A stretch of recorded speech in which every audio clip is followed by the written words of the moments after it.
আজকে আমি তোমাদের তেজপাতা দিয়ে সুন্দর দারুণ রেসিপি বানিয়ে দেখাবো। তোমরা সবাই আমার সাথেই থাকো। আসসালামু আলাইকুম, কেমন আছো তোমরা? আশা করি ভালো আছো। আল্লাহর অশেষ রহমতে আমিও ভালো আছি। দেখো, একটা বাটিতে আমি 3টা ডিম ফেটে নিব।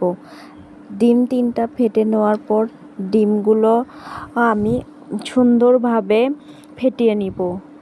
ফেটে নেওয়ার পরে আমি ডিমের মধ্যে চিনি, আটা, বেকিং পাউডার সব কিছু দিয়ে মিশিয়ে একটা ডো তৈরি করে নেব।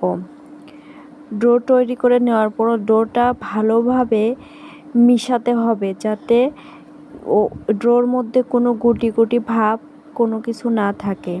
তারপর আমি একটা কড়াইয়ে তেল গরম করতে দিয়েছি। 2-3 মিনিট তেল গরম হওয়ার পরে আমরা একটা তেজপাতা হাতে নেব। তেজপাতা নেওয়ার পরে আমরা ডোটার মধ্য দিয়ে আমরা তেজপাতাকে মাখিয়ে নিব। তারপর তেলের মধ্যে দিব। তারপর আমরা এরকম ফুলে উঠলে উল্টিয়ে পাল্টিয়ে আবার আমরা ডোটার মধ্যে তেজপাতাটা দিব।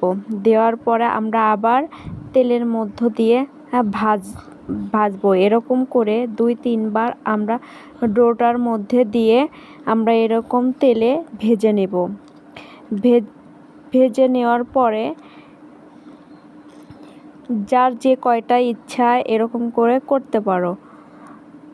আশা করি রেসিপিটা অনেক ভালো হবে, খেতেও অনেক দারুণ মজা।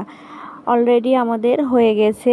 দেখো, এটা হচ্ছে ফাইনাল লুক। এটা আমরা এখন চাকুর মাধ্যমে কেটে সার্ভ করব।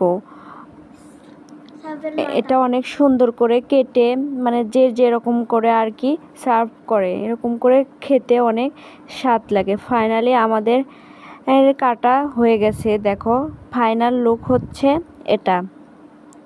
দেখতে কত সুন্দর লাগতেছে, তাই না? খেতেও অনেক স্বাদ। আশা করি তোমরাও বাড়িতে একবার করে ট্রাই করবে। সবাই ভালো থেকো। আসসালামু আলাইকুম।